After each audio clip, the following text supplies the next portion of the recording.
At Edward Jones, we believe rich is more than caring about the latest and greatest. It's also taking care of what gives your life meaning. That's why your dedicated financial advisor meets you where you are with personalized financial strategies that help protect what matters so you can preserve your progress while creating a path forward. The key to being rich is knowing what counts. Let's find your rich together. Edward Jones, member SIPC. Freakonomics Radio is sponsored by Progressive. Insurance isn't one size fits all. That's why drivers have trusted Progressive's Name Your Price tool for years. Just tell Progressive what you want to pay, and they'll show you coverage options that fit your budget. Visit Progressive.com to find a car insurance rate that works for you. Progressive Casualty Insurance Company and Affiliates. Price and coverage match limited by state law.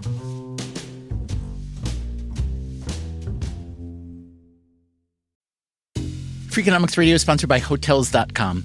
Hotels.com gives you access to hundreds of thousands of hotels worldwide.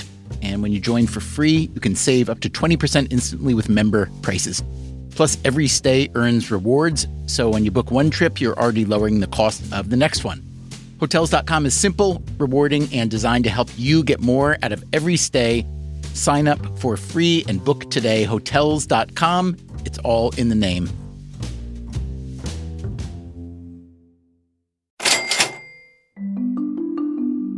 Unless you've been hibernating, you've probably been hearing about the dangers posed by e-cigarettes and vaping. 2 more people have died from vaping-related illnesses, this time in Minnesota. This brings the nationwide toll to 31 deaths across 22 states. Public health officials report there are nearly 1,300 probable or confirmed injuries related to vaping in 49 states. These cases involve a severe respiratory ailment that's been labeled EVALI, or e-cigarette or vaping product use associated lung injury. Doctors in Detroit recently performed double lung transplant surgery on one EVALI victim. Even though people have been vaping for years, the deaths are new, and the news has been met with something between alarm and panic. The federal government today warned Americans not to use e-cigarettes following several mysterious deaths linked to vaping. The caution is understandable. More than 40 million people around the world now vape, up from just 7 million less than a decade ago. In the U.S., roughly 1 in 5 high school kids vape. I think that, when it comes to especially the health of our children, we cannot afford to take risks. That is former U.S. Surgeon General Vivek Murthy. And already millions of children are using e-cigarettes who should have never been exposed to these devices. But while the U.S. is trying to beat back the tide of vaping, there's another country that's been encouraging it. In the UK, they've actually embraced electronic cigarettes as a harm reduction strategy. But what about EVALI and the risk of death? I don't know of any cases of respiratory failure that have been reported in the UK. How can that be? Today on Freakonomics Radio, a tale of 2 public health initiatives. One that leans towards abstinence. We don't have the luxury, I think right now, of trying to parse which flavors might be okay, which may not be okay. The other, harm reduction. It certainly beats 7,000 chemicals that you get from cigarettes. What's known and not known about vaping. That's coming up right after this.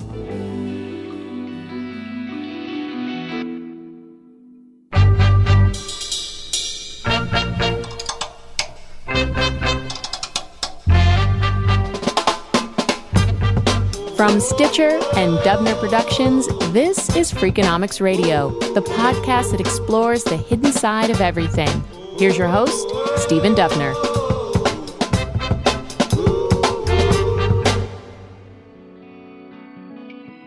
Before there were e-cigarettes, there were cigarettes. Just how popular were cigarettes? In the 1950s, 45% of adult Americans said they smoked. And that's a self-reported number, so the actual number may have been even higher. Back then, cigarette ads were still allowed on TV. How mild, how mild, how mild can a cigarette be? Make the Camel 30-day test, and you'll see. Cigarettes had some influential endorsers. According to this repeated nationwide survey, more doctors smoke Camels than any other cigarette. they made smoking sound pretty darn good. The doctor reports no adverse effects to the nose, throat, or sinuses from smoking Chesterfields. Now, don't you want to try a cigarette with a record like this? But eventually, a mountain of scientific evidence emerged, much of which had been suppressed by cigarette companies, showing that cigarette smoking greatly increases the risk for a number of cancers, as well as cardiovascular disease, stroke, and other bad outcomes. In many countries, smoking is still incredibly common. According to the World Health Organization, 76% of adult men in Indonesia still smoke cigarettes. In Russia, it's 59%. In China, 47%. But in other countries, the smoking rate has fallen steeply and continues to fall. In the US and the UK, for instance, only about 20% of adult males now smoke. This decline is considered one of the greatest public health victories of all time. How did it happen? So really, the sort of first shock to the system was the spread of information that smoking was bad for you, which caused a big drop in smoking, but mostly among the well-educated. That's Jonathan Gruber, a healthcare economist at MIT. If you look at smoking rates by education group, it fell precipitously for the most educated and much more slowly for the least educated. Beyond the information channel, there were regulations that led to much higher prices and taxes. And that, Gruber says, especially helped drive down smoking among younger people. We have lots of evidence that youths are extra sensitive to price, which sort of makes sense, right? Youths don't have a lot of money. In the late 1990s, more than 35% of American high schoolers smoked. Today, that figure is less than 10%. That said, cigarette smoking in the U.S., as in many other countries, remains the leading cause of preventable death. The Centers for Disease Control attributes 1 of 5 American deaths to smoking. That's nearly 500,000 deaths per year, or 1,300 people a day. If you add up all the people who die from alcohol and illegal drugs and car accidents and suicide and murder, those are still outnumbered by smoking deaths. How can this be? How can something so demonstrably dangerous be voluntarily consumed by so many people? In a word, nicotine, the stimulant found in the leaf of the tobacco plant. What nicotine does is it targets neural receptors in the brain. That's Dorothy Hatsukami, a psychiatry professor at the University of Minnesota. She is a prominent voice in cancer prevention and a member of several national scientific advisory boards dealing with tobacco use and other drug abuse. Targeting those neural receptors leads to the release of a number of chemicals in the brain. And these chemicals affect mood as well as cognition. And it also actually makes people want to seek more nicotine. In other words, nicotine is highly addictive. The craving for nicotine has helped shape civilization. The tobacco plant, thought to be native to the Americas, has been smoked or chewed for at least 2,000 years, often tied to religious or cultural ceremonies. European explorers to America brought tobacco back home in the 16th century, and its use spread quickly. This demand led to massive tobacco plantations back in America, which in turn fed the demand for slave labor. Much of the early American economy was organized around tobacco. It was even used as currency. But here's the thing. Nicotine, tobacco's most valuable component, the ingredient that makes it so hard to quit smoking, nicotine is not the biggest villain of this story.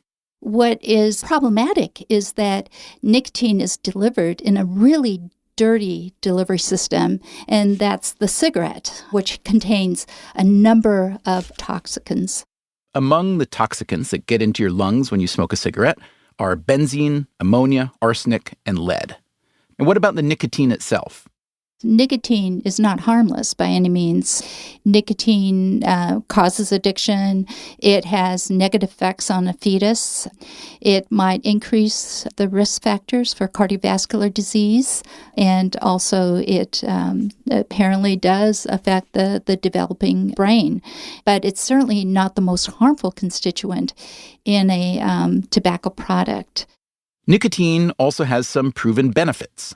Yeah, certainly nicotine might have some beneficial effects on cognition, and it can help sustain attention, for example. It may go even beyond that. Paul Newhouse, a psychiatry professor at Vanderbilt, told us a few years ago that nicotine therapy may prove useful for a number of ailments. Things like memory loss disorders, Alzheimer's disease. We've looked at ADHD. Other investigators have looked at everything from Tourette's syndrome to anxiety disorders to depression. And so I think that the full potential of nicotine and nicotinic drugs is really not even fully known yet. Others are not so hopeful. I think the potential benefits of nicotine are at best controversial, to be honest. Robert West is a professor of health psychology at University College London and editor of the journal Addiction. There was a lot of research back in the 80s and 70s around the idea that nicotine might help with concentration and be a cognitive enhancer. But that kind of research didn't really bear fruit. Whether it's helpful in other conditions, I mean, some people have suggested Parkinson's, I think is moot, to be quite honest. Even if it were beneficial, I doubt very much whether it would be as effective as the other treatments we already have. Well, there probably isn't as much known about the area as we would like. What is known about nicotine is this. It is so desirable, so addictive, that millions upon millions of people are willing to inhale cigarette smoke, including the lead, arsenic, ammonia, and benzene, in order to get the nicotine. Not that they necessarily want to. Roughly 70% of U.S. adult smokers say they want to quit smoking. So, one of the goals then is to actually try to reduce the addiction to these highly toxic products and really shift smokers over to less harmful products. Less harmful nicotine products have been around for years. Gum and patches and nasal sprays. How effective are they? Not very. One analysis found that just 14% of smokers are able to quit when they use one method of nicotine replacement therapy. The number increases to 17% when using, say, a nicotine patch and gum at the same time. So one of the problems with the smoking cessation pharmacological tools is that they are unappealing. They don't have some of the sensory effects that people like when they're smoking their cigarettes. How about a vaccine against nicotine addiction? That is something Hatsukami worked on for years. In the early proof of concept study, the results were promising, but ultimately came a large clinical trial. And so the results from this phase 3 clinical trial, they were not positive. So that was unfortunate, but that's not to say that the nicotine vaccine is a bad idea. I think it just needs to be developed further. So for years, that's where things stood. Millions and millions of smokers, most of whom didn't want to smoke but couldn't stop. Nicotine replacement therapies that weren't very effective. A vaccine that wasn't ready. And then, in 2007, a new product came to market. They've since come to be called ENDS, electronic nicotine delivery systems, more commonly known as e-cigarettes. When e-cigarettes first came on the market, my first assumption was that this is just another tobacco industry ploy that they can say is safer, but really isn't, and just gets more people to use tobacco. That's Michael Siegel, a physician and professor at the Boston University School of Public Health. He has been researching tobacco issues for more than 30 years. After studying the issue, it became clear to me that this was very different. And the tobacco companies actually weren't involved at all. They didn't get into the picture until 2011. And in fact, this was a much safer product and was helping many people to quit smoking. The earliest e-cigarettes didn't have good battery life or deliver their nicotine efficiently, but the technology evolved with hundreds of brands putting out a variety of vaping devices, some of which could be used for vaping other, more entertaining substances. Here's how the National Institute on Drug Abuse summarizes the genre. Electronic cigarettes are battery-operated devices that people use to inhale an aerosol, which typically contains nicotine, though not always, flavorings, and other chemicals. They can resemble traditional tobacco cigarettes, cigars or pipes, or even everyday items like pens or USB memory sticks. E-cigarettes proved incredibly popular for a number of reasons.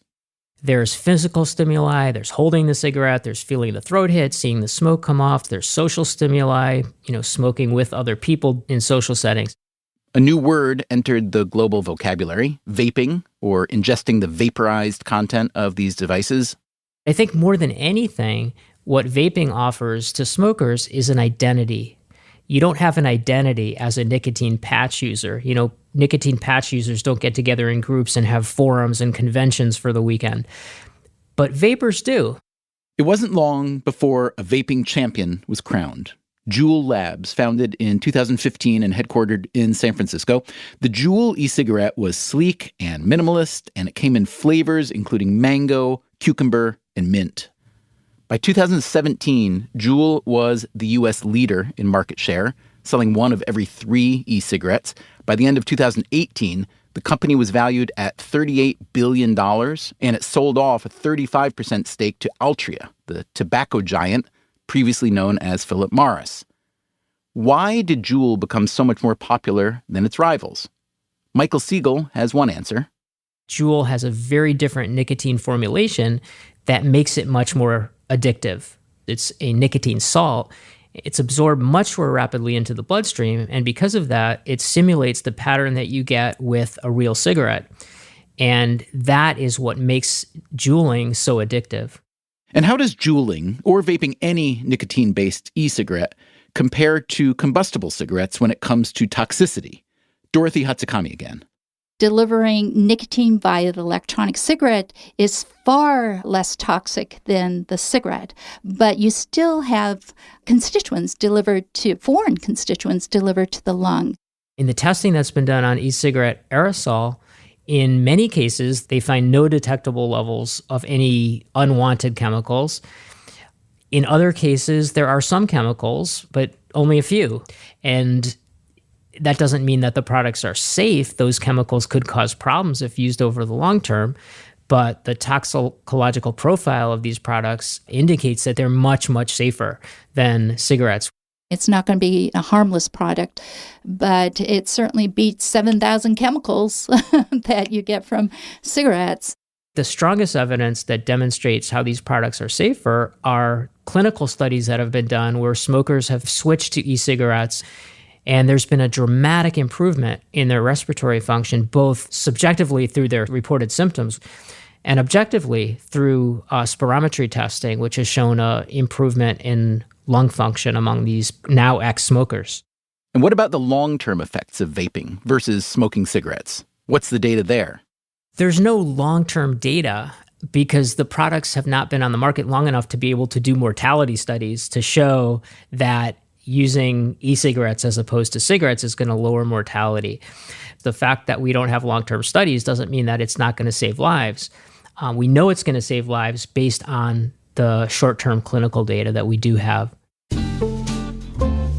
So based on the current evidence, e-cigarettes sound like a substantial improvement over cigarettes, at least on some key dimensions. This is the sort of trade-off known in public health circles as harm reduction. When people engage in risky behavior, there are at least 2 ways to help. One is to simply point out how risky their behavior is and encourage them to stop. This is the abstinence approach. Abstinence may look good on paper, and it may seem perfectly logical to a public health official or a policymaker who's never been tempted by any risky behavior themselves. But when it comes to something like cigarette smoking and nicotine addiction, as the data have shown, abstinence is a tough sell. Harm reduction takes a different approach. This means acknowledging that some people are going to engage in a risky behavior, and it'll be a net improvement if you can come up with a less risky version of that behavior.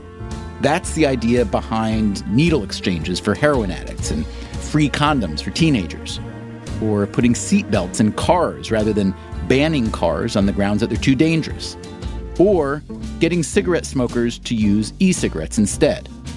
To a cancer researcher like Dorothy Hatsukami, this notion did not come easily. What was her original goal?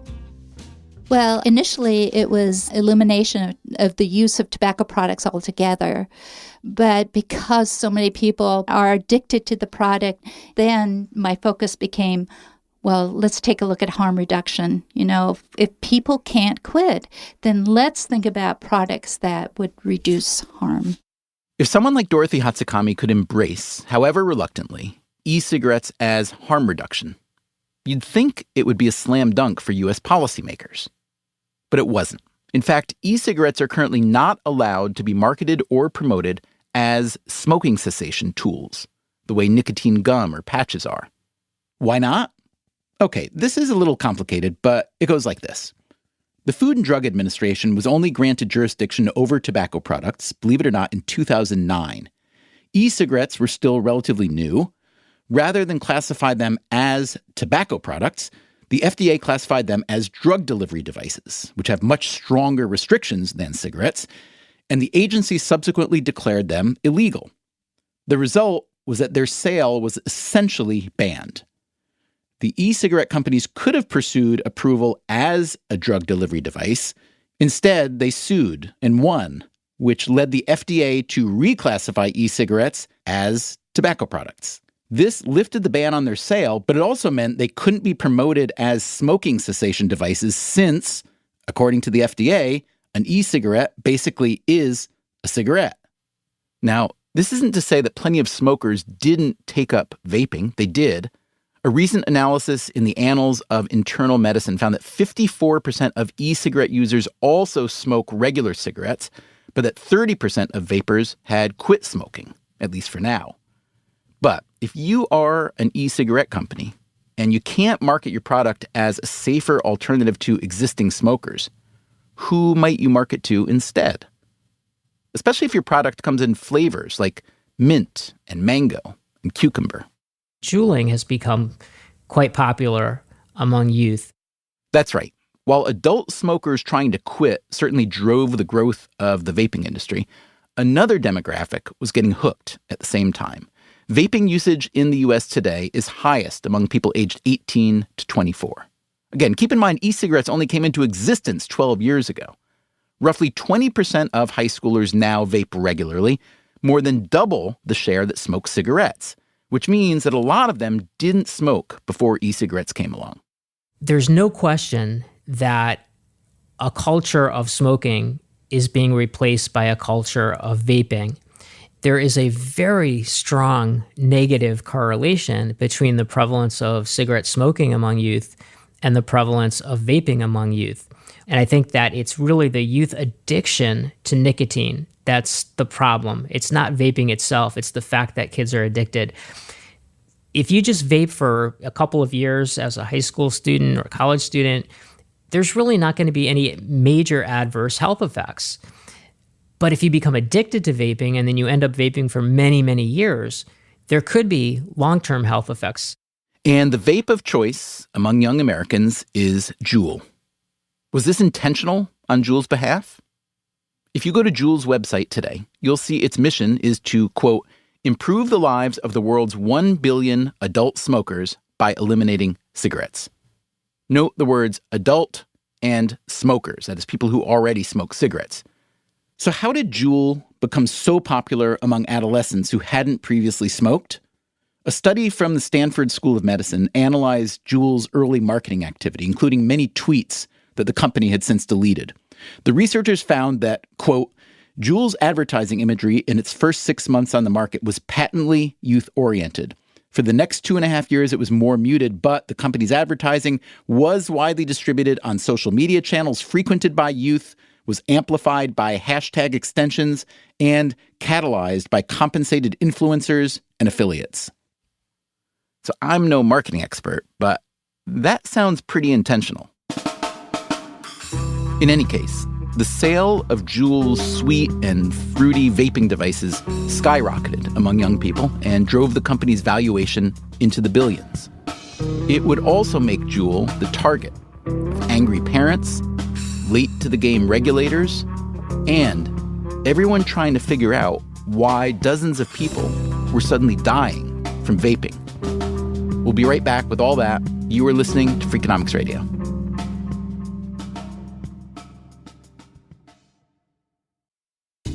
Freakonomics Radio is sponsored by Angie. Angie's been connecting homeowners with skilled pros for over 30 years, and they've made it easier than ever to tackle home projects.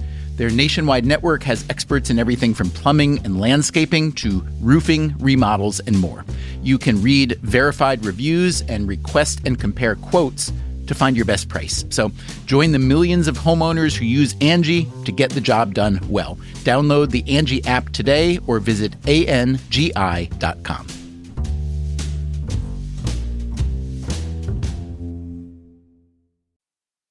Freakonomics Radio is sponsored by Range Rover Sport, a vehicle that blends power, poise, and performance. With a distinctly British design, the Range Rover Sport is built to take on roads anywhere. Free from unnecessary details, its raw power and agility shine. Combining a dynamic sporting personality with elegance and agility, it delivers an instinctive drive. Its assertive stance hints at an equally refined driving performance. Defining true modern luxury, the Range Rover Sport features the latest innovations in comfort and convenience. The cabin air purification system, alongside the active noise cancellation, creates a new level of quality, comfort, and control. Terrain Response 2 offers 7 terrain modes to choose from, fine-tuning the vehicle for any challenging roads ahead. A force inside and out, the Range Rover Sport is available with a choice of powerful engines, including a plug-in hybrid with an estimated range of 53 miles. Build your Range Rover Sport at rangerover.com/US/sport. Freakonomics Radio is sponsored by talkaboutpd.com. Let's talk about Peyronie's disease, or PD. It's not widely talked about, and some men may feel reluctant to bring it up, but it's more common than you would think. PD can happen when scar tissue builds up under the skin of the penis, causing a curve with a bump during an erection that for some men may lead to pain during intimacy and impact mental health. A trusted urology specialist can help diagnose PD and walk you through your options, including non-surgical treatment. Visit talkaboutpd.com.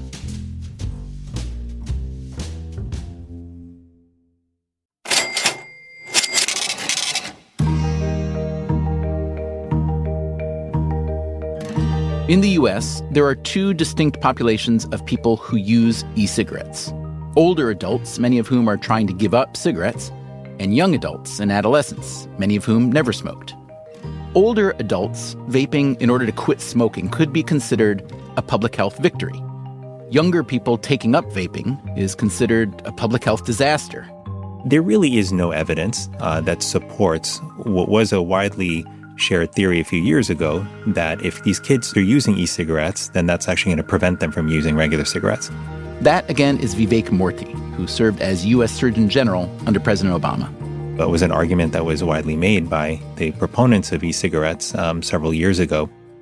But Murthy says there isn't sufficient evidence for that argument. In other words, even if vaping is less harmful than smoking, vaping might ultimately lead to smoking cigarettes. The other issue is that even though e-cigarettes are nearly always going to be less harmful than traditional cigarettes, because again, they're not combusted and they don't have the full array of harmful toxins, that doesn't mean that they're benign.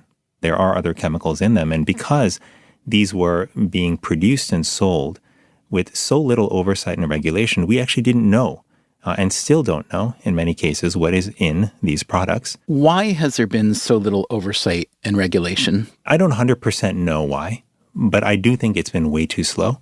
I do think that we have not done the job we need to do as a federal government, and already millions of children are using e-cigarettes who should have never been exposed to these devices.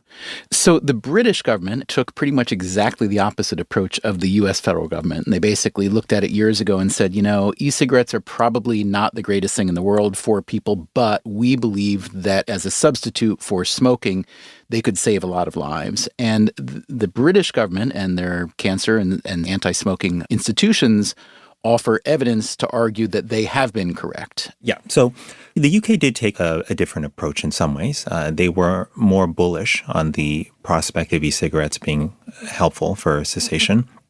But the UK was also very concerned about protecting children, and they actually took more regulatory measures, including limiting the amount of nicotine in e-cigarette products, which are things that we did not do here in the United States. They tried to go at the problem more with the scalpel as opposed to with a blunt instrument. And I think we struggled with that here in the United States. Yeah, the UK has a very different approach to electronic cigarettes than we do in the US. That, again, is Michael Siegel, the Boston University tobacco researcher. And that is that the UK has regulated these products. And most importantly, there's a limit on the amount of nicotine that's allowable. You can only have up to 20 milligrams per milliliter of nicotine in your e-liquids. In the US, there's no limit at all. So Juul comes along, they put 54 milligrams per milliliter in their product, and it's no surprise that kids are getting addicted. People may not realize this, but there is Juul in the UK, but they don't have a youth juuling problem. And the reason for that is you don't have Juul at 54 milligrams per milliliter, you have Juul at 17. In this country, these products have not been embraced for harm reduction, but they've actually embraced electronic cigarettes as a harm reduction strategy. And as a result, the healthcare costs in the UK are going down. Why have the two countries approached the issue so differently? Here's how Michael Siegel sees it. In the US, he says, there's a huge stigma attached to smoking, and people who smoke have much less political power. So it's very easy to kind of dismiss their concerns. In the UK, I don't think that demonization has occurred. There's a lot less of this kind of prohibitionist or puritanical view of vices that we have here. There's a lot more concern about smokers and trying to find ways to get them to improve their health and save their lives. And as a result, the UK has not had as much of a problem with youth vaping as we have. There are youth who vape, but the rates are not nearly as high, and they don't have a lot of youth who are addicted. When Siegel says the British youth vaping rates are not nearly as high, well, he is not exaggerating. According to Public Health England, fewer than 2% of Britons under age 18 use e-cigarettes at least weekly, the vast majority of whom smoke cigarettes as well. Among young people who don't smoke, vaping is almost non-existent. So I think that the lesson we need to learn is that you don't succeed when you have a popular product by banning it. What works is regulating the product. And I think had the FDA been regulating e-cigarettes from the beginning, had they set safety standards, including, maximum nicotine levels, we would never have gotten into this mess. Juul could never have occurred because it wouldn't have been allowed to come on the market with that high a nicotine level. So Michael Siegel's argument is pretty interesting. Public health officials in the UK developed a regulatory plan for e-cigarettes that was meant to maximize smoking cessation among adults while limiting youth uptake. In the US, meanwhile, an early attempt at a ban led to a murky regulatory environment that didn't further either of those goals. It also left a company like Juul free to make and market a product that many people now agree is too powerful and too popular with too many young people. But the lack of regulation around vaping did more than just that. It also paved the way for a public health tragedy that seemed to come out of nowhere. A fourth death has been reported from a severe lung illness linked to vaping. This brings the nationwide toll to 31 deaths across 22 states. Actually, as of this recording, the death total is 42, with more than 2,000 injuries across nearly every state, all attributed to EVALI, e-cigarette or vaping product use associated lung injury. The condition involves chest pain, shortness of breath, and vomiting, and it's been overwhelmingly concentrated among young people. Nearly 8 in 10 were under 35. Health officials believe some chemicals found in e-cigarette and marijuana vaping products are to blame, but they've not identified any single device, product, or substance that's responsible. And because no single device or product was identified, all vaping products were lumped in together as possible culprits. All the different designs and devices and flavors, including the e-cigarettes, thought to be the safest. You couldn't blame people for panicking. The federal government today warned Americans not to use e-cigarettes following several mysterious deaths linked to vaping. Michael Siegel again. The state of Massachusetts enacted an emergency ban of the sale of all vaping products. There are several other states that have enacted an emergency ban on just flavored e-liquids. Juul came under particularly intense pressure. Its valuation plummeted, its CEO resigned, it laid off hundreds of employees, All this as its home city of San Francisco was enacting what amounted to a ban on all e-cigarette sales. This temporary moratorium wouldn't be necessary if the federal government had done its job, said San Francisco's city attorney. This is a decisive step to help prevent another generation of San Francisco children from becoming addicted to nicotine. But what about the sudden outbreak of vaping illnesses and deaths? Would banning Juul and other e-cigarettes fix that problem? Siegel didn't think so. I think it's extremely unlikely that any store-bought nicotine-containing e-cigarettes are involved in this outbreak. Why was he so confident? Well, there were a number of clues, starting with what was happening in the UK, which was pretty much nothing. So far, I don't know of any cases of respiratory failure that have been reported in the UK. And that's important because it tells us that it can't be traditional e-cigarettes, because those products have been sold in the UK and in other countries for a decade or more, and they haven't had any problems. You know, something different is going on here. So what was going on here? I think what is going on different is that we have a huge black market, especially for THC products. And I think it's those products that are predominantly responsible for the outbreak. THC, if you don't remember from chemistry class, is the primary psychoactive ingredient of cannabis.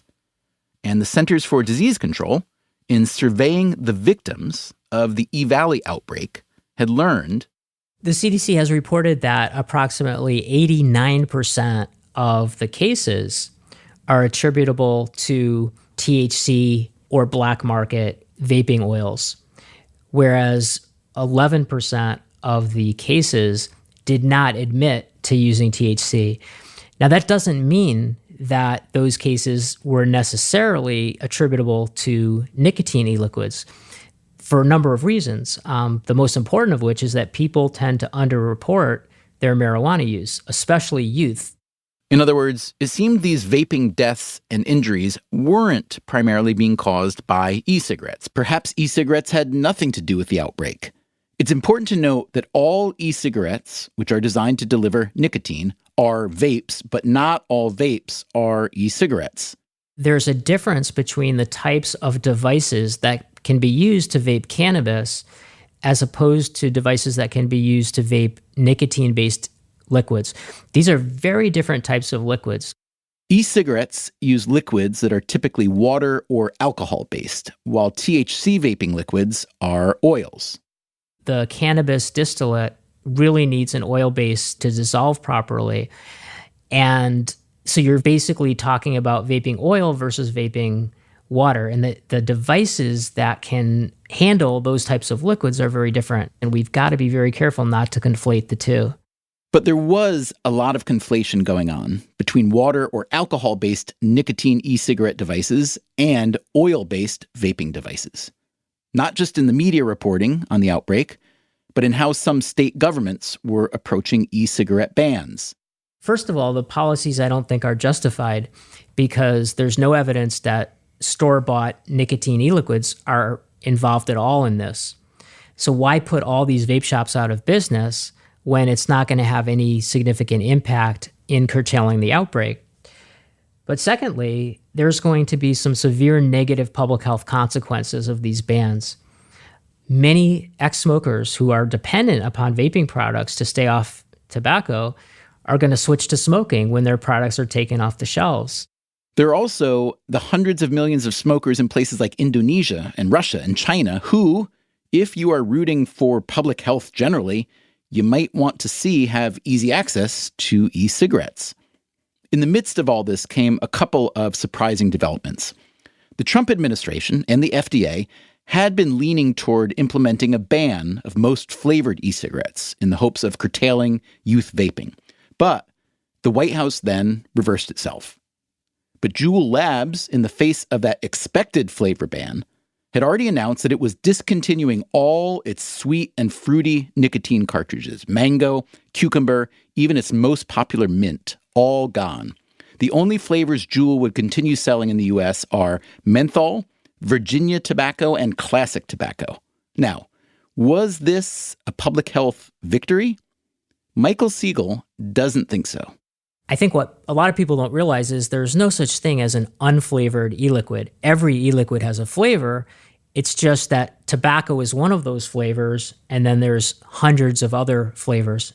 So when the FDA was considering a ban on these flavors, and that ban may still happen, it's hard to say, what was the idea behind that?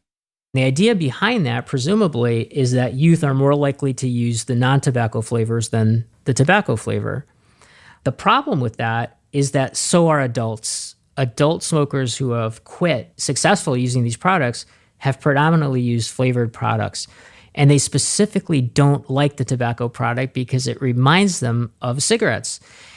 The whole point of switching to vaping is to get away from the tobacco experience. And so many vapors actually shun the idea of using a tobacco e-liquid. So to take these flavors off the market and to tell smokers, okay, well, just go back to the tobacco, that's just not going to happen. And so what are the smokers going to do? They're basically going to have two choices. Either they just go back to smoking, or they try to obtain these products off the black market. And what about younger vapors who've gotten accustomed to or addicted to flavored vaping? I think a lot of youth are going to transition from flavored e-liquids over to THC oils because those are the products that are going to be available. It's incredibly easy to get these black market THC products. You just go onto the internet, you say you're 21, they will use what's available. And what's going to be available is going to transition towards THC oils. And that could actually make the outbreak worse rather than better. Because the outbreak, remember, the deaths and injuries, seem to not be driven by e-cigarette use. I think the strongest evidence is simply that 90% of the patients admit to using THC, even though there's a lot of underreporting. Testing of the THC cartridges has revealed vitamin E acetate oil. And so far, not a single nicotine liquid that's been tested has had any abnormalities in it. Indeed. In early November, the CDC declared it had identified what it considered a, quote, very strong culprit for the vaping deaths and injuries, vitamin E acetate oil, as Michael Siegel had suspected. What is vitamin E acetate oil? It's a thickening ingredient that's recently begun showing up in vaping liquids, particularly in black market THC products that are thought to come primarily from China. So to be clear, as of now, it appears that most, if not all, of the deaths and illnesses were caused not by e-cigarettes, but rather by sketchy black market THC products. But in the public interest, and in the pursuit of a policy that seems to be driven more by abstinence than harm reduction, state and city governments and some state health departments have already taken steps to curtail the availability of e-cigarettes. What does Michael Siegel think of this? I think from the perspective of politicians, this is a really easy way to be able to tell your constituents that you care about kids, you care about health, you are out there banning the flavored e-cigarettes. It's very easy to do that because there's no opposition. The vaping industry doesn't have a powerful lobby like the tobacco industry does. And what's very interesting is that these same politicians who want to ban flavored e-liquids don't want to touch cigarettes. They don't want to have any increased restrictions for the sale of tobacco. They don't want to take tobacco off the shelves. So, I think that what they're doing is basically just finding some way that they can, without having to actually take any kind of politically courageous action, make it look like they're really taking a strong stance. From the perspective of health departments, I don't think that they're being insincere. I think their intentions are, to try to improve health, and I'm not questioning that. What I do think is going on with the state health departments, though, is one of two things.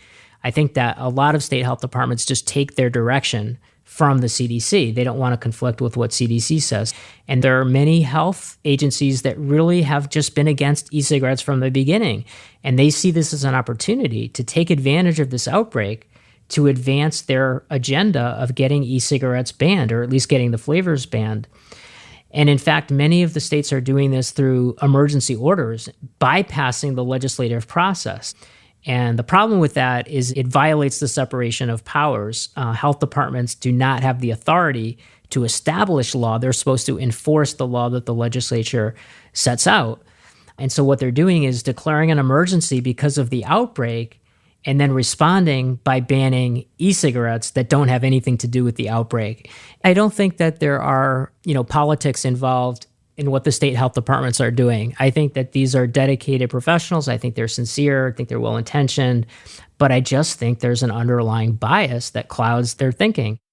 And how would Michael Siegel, if he left the ivory tower of academia for some big public health department that was wrestling over the future of e-cigarettes, how would he walk the line between abstinence and harm reduction? I think the most important thing that could be done to limit youth access to these products is to restrict the sale of not only e-cigarettes, but all tobacco products, including real cigarettes, to stores that are only open to people who are over 21 years old and that only sell tobacco products or e-cigarettes, similar to the way we handle liquor in most states in the U.S. I think a second thing that we need to do is to have direct regulations of e-cigarette marketing and to allow companies to tell the truth to consumers, namely that these are products that are designed for smoking cessation. And I think one of the problems right now is because companies are not allowed to even inform their consumers truthfully that people are using these products for smoking cessation, they have nothing to fall back on in their ads other than trying to make e-cigarettes or vaping look glamorous. At the moment, none of it is looking very glamorous. Coming up next time on Freakonomics Radio, yes, it is Thanksgiving, the beloved American holiday where we are forced to eat turkey with a bunch of people who may have very different ideas about politics or religion or life. And so, we present a primer on how to get people to change their minds, or at least to change your own. Well, first of all, there's no silver bullet. This model where people just take facts and draw conclusions is completely wrong. If they were to change their tune, everybody would see them as a loser. How to change your mind without being a loser? That's next time on Freakonomics Radio. Freakonomics Radio is produced by Stitcher and Dubner Productions. This episode was produced by Zach Lipinski with help from Alvin Melleth. Our staff also includes Allison Craiglow, Greg Rippin, Harry Huggins, Matt Hickey, Daphne Chen, and Corinne Wallace. Our intern is Ben Shaman. Our theme song is Mr. Fortune by the Hitchhikers. All the other music was composed by Luis Guerra. You can subscribe to Freakonomics Radio on any podcast app. Our entire archive is available on the Stitcher app or at Freakonomics.com, where we also publish transcripts and show notes. If you want to hear our entire archive ad-free, plus lots of bonus episodes, go to StitcherPremium.com/Freakonomics. We also publish every week on Medium, a short text version of our new episode. Just go to medium.com/Freakonomics Radio. We can also be found on Twitter, Facebook, and LinkedIn, or send us an email at radio@Freakonomics.com. Freakonomics Radio also plays on many NPR stations, so check your local station for day and time. Thanks for listening.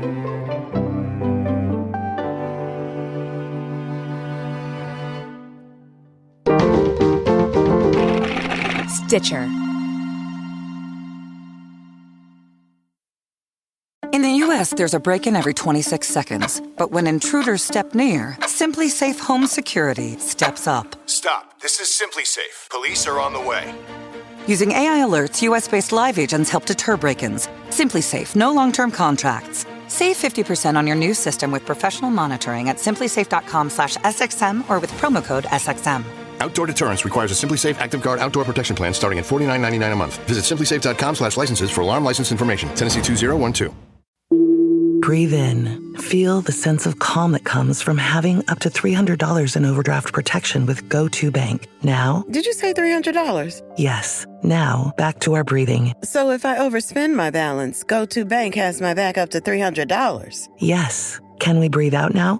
Less worries, more zen, with over $300 in overdraft protection. Tap to open an account today. Eligible direct deposits and opt-in required for overdraft protection. Fees, terms, and conditions apply. Hey there, I'm Stephen Dubner, host of Freakonomics Radio. If you love the podcasts in the Freakonomics Radio network, I want to tell you about a way you can get even more from us.